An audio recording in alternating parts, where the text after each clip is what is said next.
વિસરાતી જતી વાનગી બનાવવાના છે, રેસીપી બનાવવાના છીએ. તો ચાલો આપણે બનાવવાનું સ્ટાર્ટ કરીએ. તો મેં ચોપર લીધું છે, એમાં એક ડુંગળી, આદુ, લસણ, મરચાં આ રીતે આપણે કરકરું ક્રશ કરવાનું છે.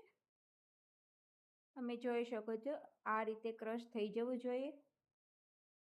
હવે આપણે 2 થી 3 ચમચી જેટલો બેસન લેવાનો છે અને આ ક્રશ કરેલું આપણે આમાં એડ કરી દેવાનું છે, 1 થી 2 ચમચી જેટલું. હવે સ્વાદ મુજબ મીઠું, હિંગ, હળદર પાવડર, લાલ મરચું પાવડર આપણે મિક્સ કરી દઈશું. આ બધું એડ કરી અને વ્યવસ્થિત રીતે થોડું થોડું પાણી એડ કરી અને આપણે મિક્સ કરવાનું છે.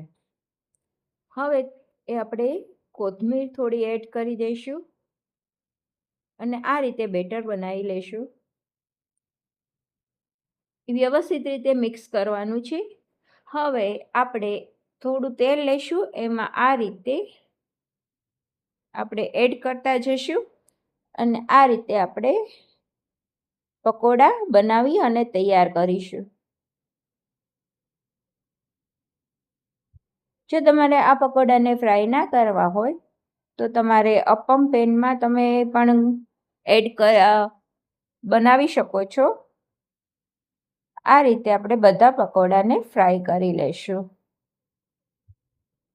હવે આપણે થોડું એવી તેલ લઈશું, એમાં એક ટુકડો તેજનો, લવિંગ, જીરું, હિંગ, મીઠો લીમડો અને આપણે જે ક્રશ કરી હતી ડુંગળી, મરચાં, આદુ, લસણ એ એડ કરી દઈશું અને સતળાવા દઈશું.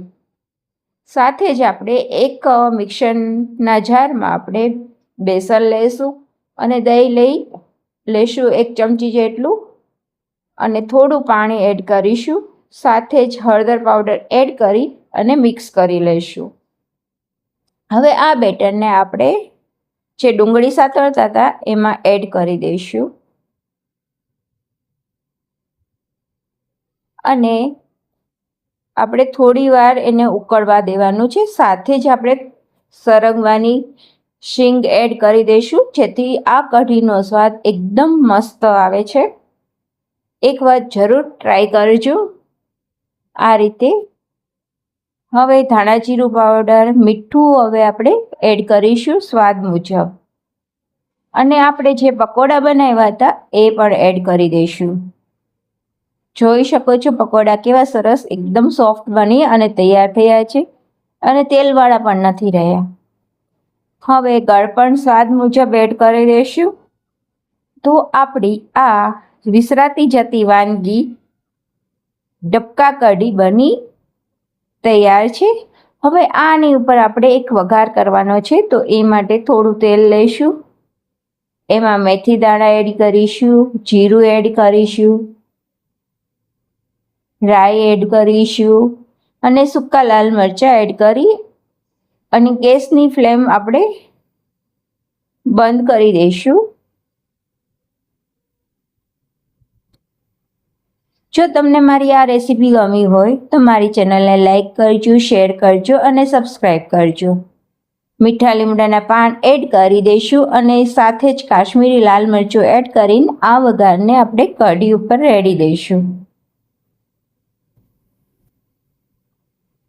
તો તમે જોઈ શકો છો આપણી વિસરાતી જતી વાનગી ડબકા કઢી બની અને તૈયાર છે. તમે આ રીતે ક્યારેય બનાવી છે, ખાધી છે તો કમેન્ટ કરી જરૂર જણાવજો. જો તમને મારી આ રેસીપી ગમી હોય તો મારી ચેનલને લાઈક કરજો, શેર કરજો અને સબસ્ક્રાઈબ કરજો. આ ડબકા કઢી આપણે જીરા રાઈસ સાથે સર્વ કરવાના છીએ અને છેલ્લે આપણે કોથમીર એડ કરી અને મિક્સ કરી લઈશું. આ કઢી ગરમ ગરમ ખાવામાં બહુ જ મજા આવે છે. રોટલા સાથે પણ તમે સર્વ કરી શકો છો.